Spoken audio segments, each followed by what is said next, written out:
The problem with this type of advice is that it doesn't get to the root cause of it. And unless you understand the mechanism of a trauma bond, you're not going to really get what it is you want, which is you want love that's safe and secure. But unless you understand the mechanism and the context behind the relationship, you're just going to be focused on the content of it. They're abusive. They cheated. I caught them talking to other women. What should I do? Should I leave? Should I not? And, I'm not invalidating your experience, but let me take you back. I'm going to take you back a little bit on this training and help you understand where the root cause of a trauma bond is and where it shows up and why you need to be concerned about that before you decide to leave this relationship or stick around. And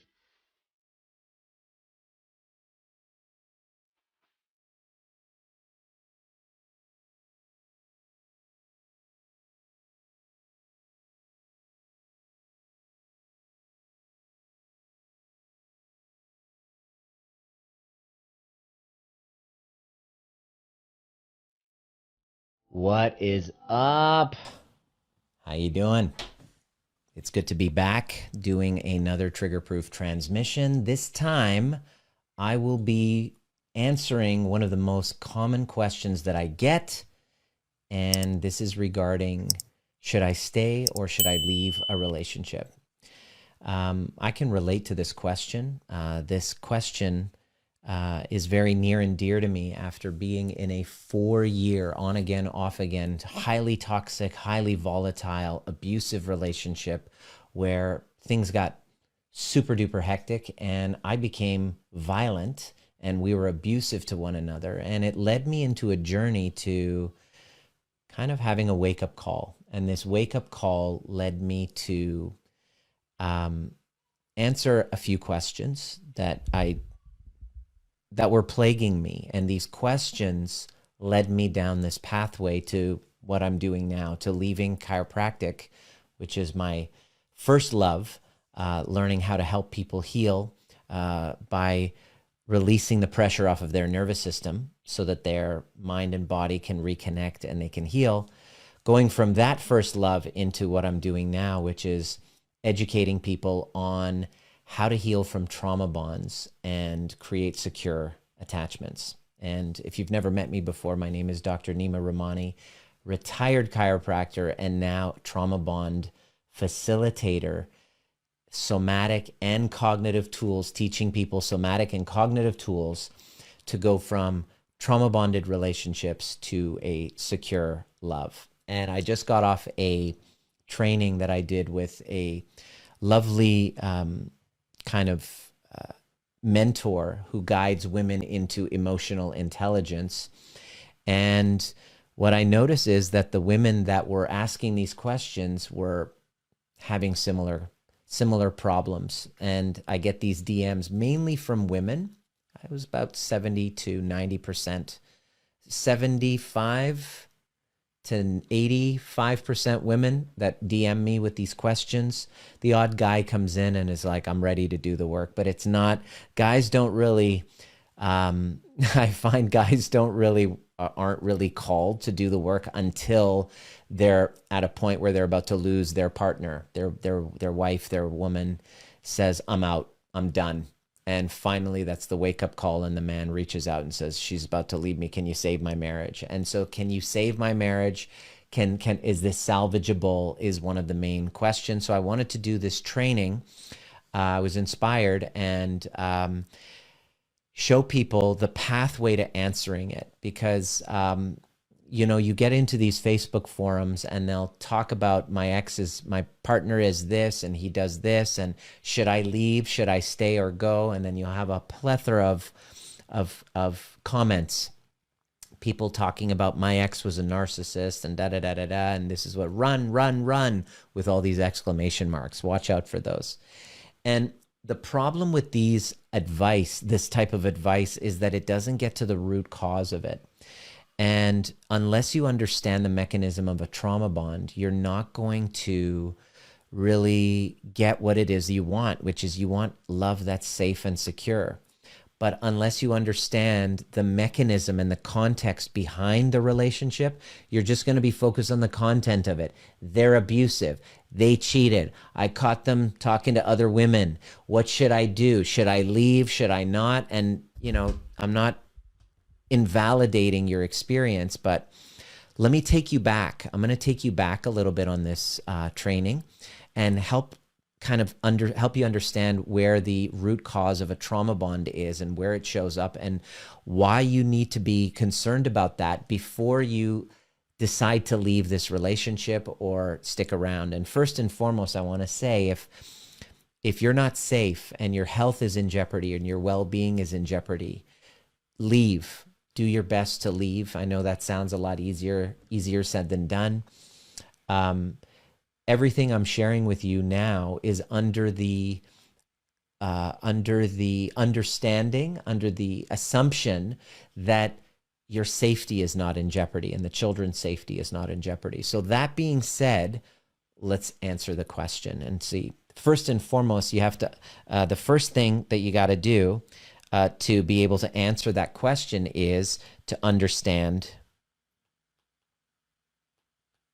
trauma bonds. That's the first situation. Your first job is to understand trauma bonds. And you like my doctor handwriting. It's pretty shitty. Let me try this again. This time a little bit better. Understand trauma bonds. Okay. Why would you want to do that? Because once you understand trauma bonds, it's understanding breathes life into the solution. Let me say that again. Understanding breathes life into the solution. So most people want to decide to stay or go, but they don't understand a trauma bond. So let me help bring it all together. Essentially, a trauma bond is a very powerful and addictive, energetic entanglement between two people that involves a push and pull dynamic. Involves come close to me, get away from me. I can't live without you. Get the fuck away. I can't live with you. And so this highly volatile, highly charged, magnetic, and yet repulsive dynamic between two people, which usually comes from an unresolved childhood wounding that's activated within the two of you, usually like a love at first sight, soulmates that eventually become cellmates. Unless you understand the mechanism, then you're not going to be able to make the right call whether to stay or go. Because we got to get to the root of it, right? Because if you don't resolve that and you leave and you haven't resolved the root of the trauma bond itself, guess what happens in your next relationship? Guess what happens after you get the divorce? You start dating the same type of person. If you're on your second or third divorce, you're wise to start, or third relationship, major relationship, you're wise to start paying attention to what this is. And this wasn't until I woke up and realized, holy shit, I'm in a trauma bond, and I didn't realize it. I'm an intelligent guy. How is it that I'm involved in a trauma bond? It begins with a wounding of a child not being able to fully emerge as their own authentic self. Why? Well, because a parent has abandonment wound and doesn't let them grow up, infantilizes them and keeps them babyish and kind of like over nurtures them and just kind of wipes their ass even until their 20s. You know what I'm talking about? Maybe you've dated a mama's boy. This is what I'm talking about. The mother has this deep abandonment wound. Why? Because of a relational dynamic, because she's maybe the codependent in a narcissistic codependent relationship, which often the codependent mother ends up becoming the narcissist, codependent wife ends up becoming the narcissistic mother, because we all kind of like have a little bit of this within us. Because of that dynamic, really leans on this child emotionally. And this child doesn't really get their emotional needs met because they form an identity in having to please or not getting their needs met. And this anger causes this rage, and this solution to not feeling seen is solution number one. I'm going to create a false sense of self. I'm going to create a godlike, all-knowing and all-powerful false self that I'm going to live up to. And that's the real me now. And I'm going to be that because I can't deal with this experience of not feeling seen. All right. That's why most Hollywood actors, my ex-wife is a makeup artist in the Hollywood kind of film industry. Most actors, they have that narcissistic kind of trait. That's why, they want the, we want the admiration and the validation. So that not feeling seen creates this false sense of like importance and godlike grandiosity. That's solution number one to not feeling seen. Solution number two that a child will come up with in order to survive that kind of environment of not feeling seen, same wounding, is to people please, is to become whatever the environment needs to get validation, to be the nice person, the good girl, the nice guy, okay? Just be whoever I have to be in order to be loved.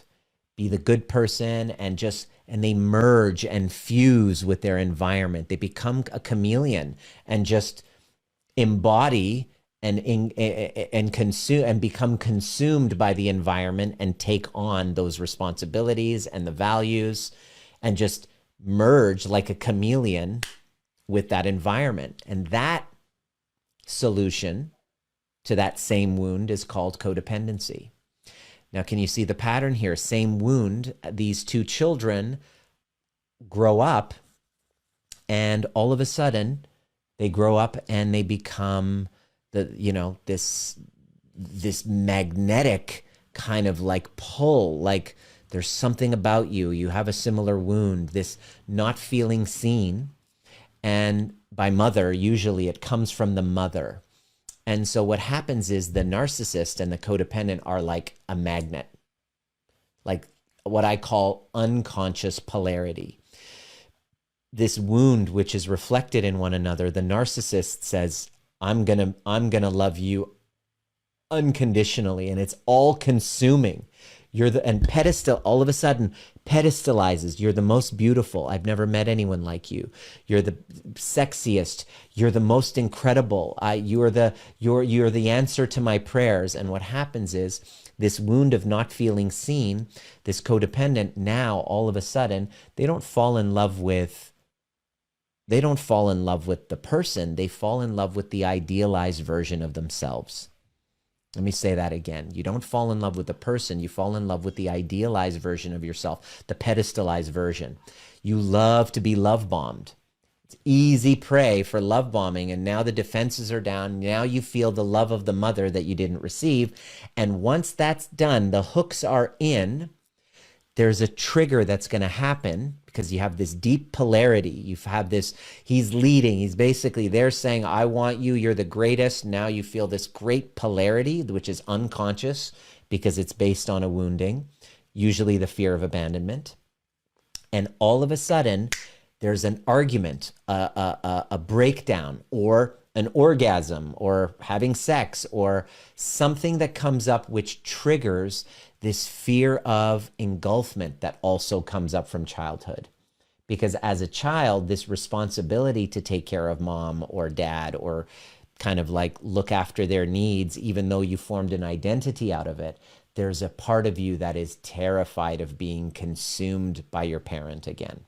One of the clients that I have is, parents got divorced at the age of where she was 5, and she became her father's surrogate wife and just kind of like was the sounding board and took on his emotions, and he would commiserate with her, and she basically abandoned herself in service of, looking after dad's emotional needs because she's 5 years old and she didn't realize that wasn't appropriate, right? It didn't cross any boundaries of sexuality, but that's still called covert incest.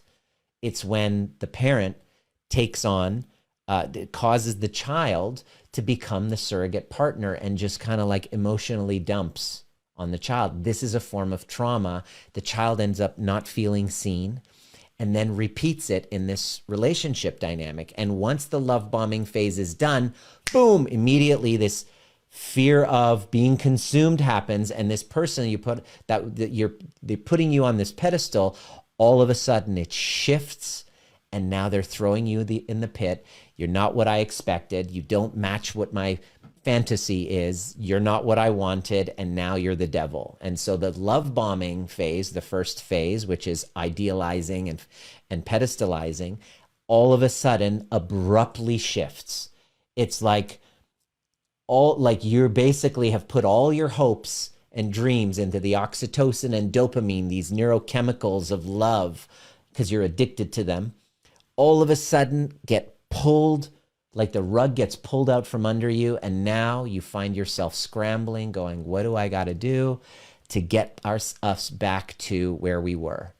And a trauma bond is the abrupt transition between love bombing and devaluing and discarding that happens between two wounded souls who found each other to help each other break free from mom and dad. Well, you don't know that at the time, but that's the role of the trauma bond. I'm going to be your mother, the mother that you never had. And in turn, you're going to be my mother. And I'm going to prove that to you because I'm going to abuse you. I'm going to devalue you. I'm going to toss you to the curb, and you're still going to love me because a true mother never leaves their child. And this is the deal that's stricken with the narcissist codependent roles of the trauma bond. Is it any of this sounding familiar to you? Is this sounding familiar to you?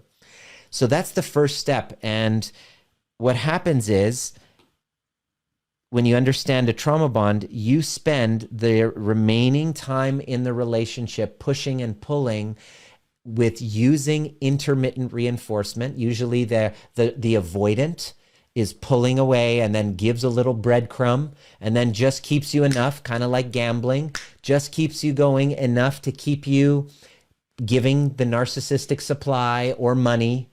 You know, I see this in certain situations, just gives you enough breadcrumbs just to keep you engaged so that they can keep paying money or whatever it is.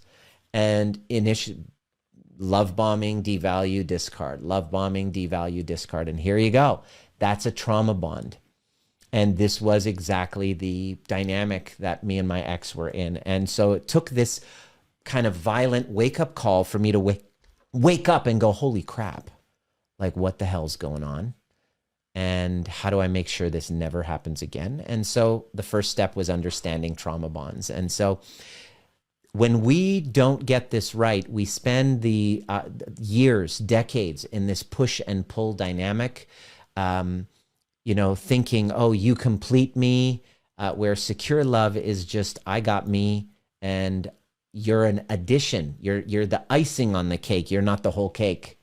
Right? And so when we never have been taught what secure love is, we then think that love is this love bombing phase and then this push-pull dynamic, which is what we saw with our codependent parents.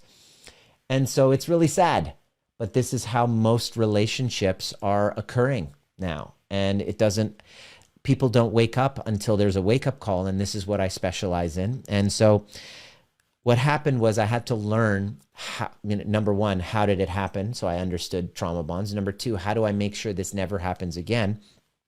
So I taught, basically, the next part of it is becoming trigger-proof. You have to become trigger-proof.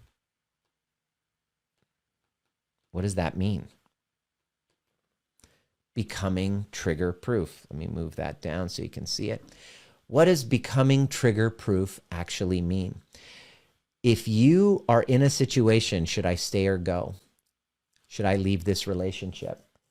And if you, first of all, get, oh crap, I'm in a trauma bond. You now see, okay, this is the problem. This is the real problem. And you're now saying, all right, within the next 6 months, a year, 2 years, whatever it takes what it takes, I want a secure relationship, then you must stop pointing fingers, trying to diagnose and label your partner, look up endless amounts of YouTube videos, that diagnose them and, you know, label them and all that shit that everybody's doing. You got to stop doing that. Even these videos, you got to just start taking action.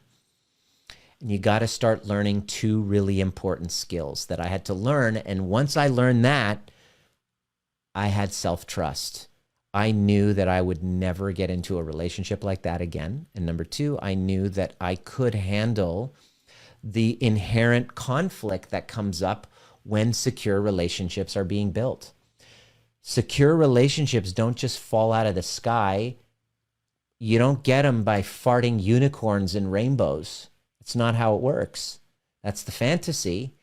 By watching some YouTube videos and diagnosing your partner, you're going to get a secure relationship. That doesn't happen. Wake the fuck up. It does not work that way. It works by learning how to love better, becoming better at love. And I had to learn these two skills that nobody was teaching together. So I had to piecemeal it together from several different places. And it involves a top-down approach, cognitive. You can't do it just from talking. And a bottom-up approach from the somatic, from the nervous system, at a nervous system level. And the combination of the two give you the skills to be able to become trigger-proof. And what are they? Here they are. Number one, the skill number one is turning triggers into deeper self-love. I'm going to explain that. The first skill, turning triggers into deeper self-love. Why? How does that happen? Like, what does that even mean? Well, it just so happens on my healing journey, and it began 5 years ago after that fateful night that woke me up, and I was in this situation. Should I stay or should I go? And at the time, it was like, okay, I could see that if I didn't leave, if I left, she was going to file a police report. I was terrified of that. I was terrified of my reputation being ruined. So I thought, okay, I know I'm not going to hurt her again. I know, like, this is not who I am. Things get pretty heated and volatile. She likes to poke the bear. This is kind of a pattern for her, but I'm going to learn. You know, I asked the therapist, how do I make sure that it never happens again? She goes, well, you have to be triggered and you have to respond differently. I was like, how the fuck? Oh my God. Like, I can't know. Like, you will not know that you've changed unless you are responding to a trigger differently. And I was like, shit, I got to learn how to make sure this doesn't happen again. So I developed this concept, becoming trigger proof. So when you get activated and you get triggered, someone says something to you. Okay, in my case, what caused me to lose my shit, when she would threaten my business late at night, she would say, people are talking about you. I'm going to tell people you're a fraud. And so what was my trigger? Public humiliation. My biggest trigger was people finding out that I was a bad person, that I wasn't lovable, because yeah, my narcissistic parts, my people-pleasing parts, I want everybody to love me. And it scared the shit out of me to think that somebody was saying hurtful things about me, right? That's where I was at the time. And she knew that that was my weak point, and poof, she could actually poke that. That caused me, my prefrontal cortex, to completely shut down, because I'd never been threatened at that level before. I'd been married previously. It had never gotten violent, but this one was a special one. She actually knew, and plus I had kind of gotten to a place of dysregulation, and I was not living congruently and authentically. You know, she's a sex worker, and I had to hide her reality from my family. So I was living in toxic shame. It was the perfect storm for her to poke that, and now for me to lose my shit and then get violent. And so if you're a parent and you've lost your shit on a parent, on your child, or you've hit somebody before, I mean, it's very common. Most people have had that experience. I'm not making it okay. I'm just saying I understand it now. I have full awareness of why it happens. In fact, violence happens because in that moment, you are so overcome with toxic shame that violence is the quickest path to go from shame to pride, because you don't know how to regulate your shame. So becoming trigger proof is having your shame activated, which causes you to disconnect from yourself. So when someone triggers you, it's shame that's being triggered. You literally abandon yourself in that moment. You make whatever's happening around you mean that I'm not lovable. Even though that person's not saying it, let's say they don't text you back, you get triggered. What are you making that mean about you? I'm not lovable. Well, who's saying that about you? They're just not texting. They have so many reasons why they're not texting. Your lovability has nothing to do with it. But that's the story you make up because of the toxic shame. Type in the chat, is this making sense? So I had to develop this skill, and it's a practice. And I teach this in the overview experience to everyone. We take your trigger over 6 hours and we unpack it. And I show you the offending, self-abandoning root cause of every trigger. And then what you do is you take that trigger and you turn it into deeper self-love instead of deeper self-abandonment. That's the first step. And when you get this right, you're able to have conflict with somebody and not lose your shit. You're able to self-regulate. You're able to actually heal from diseases and disorders. One of our clients, Jen, she had inflammatory bowel, Crohn's disease, and she was told that she was going to be pooping out of an ostomy bag. And guess what happened? Within a few months of becoming trigger-proof, she's in remission, she's healing, everything's, moving in the right direction. So this is a healthcare concern. Not only is it going to impact your relationships, you're going to show up more self-confident, self-assured, but it actually heals you if you're dealing with any chronic pain or chronic illness. That's the first one in becoming trigger-proof. The second skill that's necessary to master is turning conflict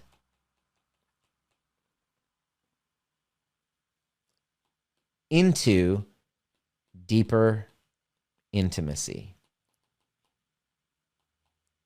Once you've learned how to take that trigger, which is a self-abandoning moment, and turn it into deeper self-love, you can take the conflict that you're in and now using polarized communication, masculine communication, which is about leading devotionally, leading your woman back into her feelings. Okay. Now this could be both genders. You could be the masculine in a lesbian couple, same-sex couple. No worries. There's always this is about polarized communication. So you're leading your partner, your woman, into her feelings rather than her judgments.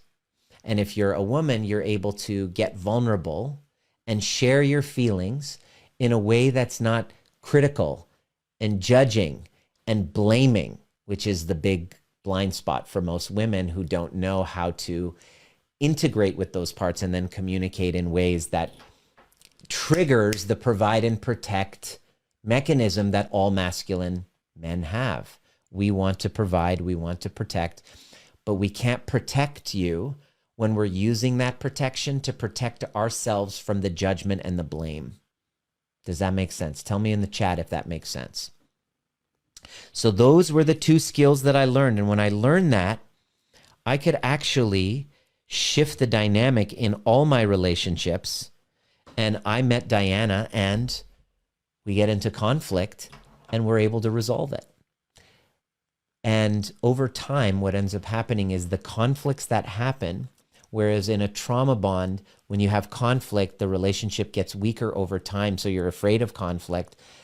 I'm not afraid of conflict because I know that I have the skills and I have the tools that can take that conflict and turn it into deeper intimacy. So the relationship actually gets stronger as the time goes on, as the years go on, because of the conflict repair cycle, versus a trauma bond that gets weaker over time, that starts off really hot and heavy and then goes to shit because you haven't modeled conflict repair.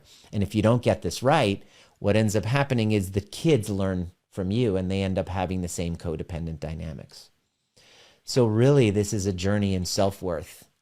And unless you have the self-worth you're not going to have a partner rise up to meet you. So to answer the question, should I stay or go? The answer is to do the important inner process to raise your self-worth so that you can magnetize somebody to meet you at that level. And if that person you're with, that you're stuck with, is right for you, they will rise to meet you because you're so valuable, they are going to rise to the occasion. And if they're not right for you, you can leave, but do it with an open heart, not with a war, not playing the victim. And that is what's available to you. And so those of you who have participated in the overview experience, you know exactly that's the skill I take you through in the entire event. So those that are coming will know what'll happen in the beginning is we are going to dismantle your most common pattern conflict that you have, whether they are you're feeling constantly gaslit, or that your feelings are not validated, or nagging and I'm going to unpack how to take that trigger and open it up and see really what's happening. Fill that void of self-abandonment with self-love, and then learn how to take that conflict and turn it into deeper intimacy. So tell me what came up for you in this training. Was this useful? I wanted to do a nice, short, quick podcast episode, and the link below is for next week. We have an upcoming event, and we take 10 people. And what I do is I take 10 people through that process. And then what's included for those first 10 people that jump in is a one-to-one call with me right afterwards, where the next day or two after the dust is settled from your overview experience, where you have a profound shift, I take you through your attachment woundings. I take you through how to move that energy through your body using the breath, how to take that trigger and respond rather than react, and how to take that conflict and turn it into deeper intimacy so that you have self-trust and self-worth in your relationships, because that's the secret to secure relationship, is the one with yourself. And after that's done for the first 10 people, I do a one-to-one session to answer questions. A day or two after, how did it go? What challenges came up for you? Any questions? It's called an integration call. And you leave feeling confident about your path moving forward. You know exactly which direction to go. So let me know if you have any questions. Send me a DM if you have any questions about it, but I'll drop the link in, and I'll see you at the next perfect time. Make sure you subscribe.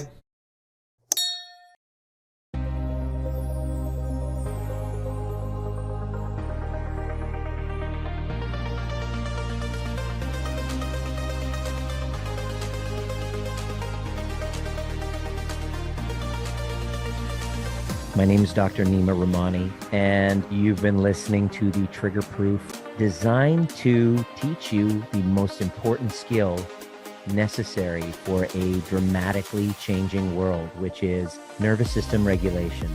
And becoming trigger proof doesn't mean trigger less. It means learning how to regulate ourselves to bring us back to center so that we can then be governed by our purpose rather than from our wounds.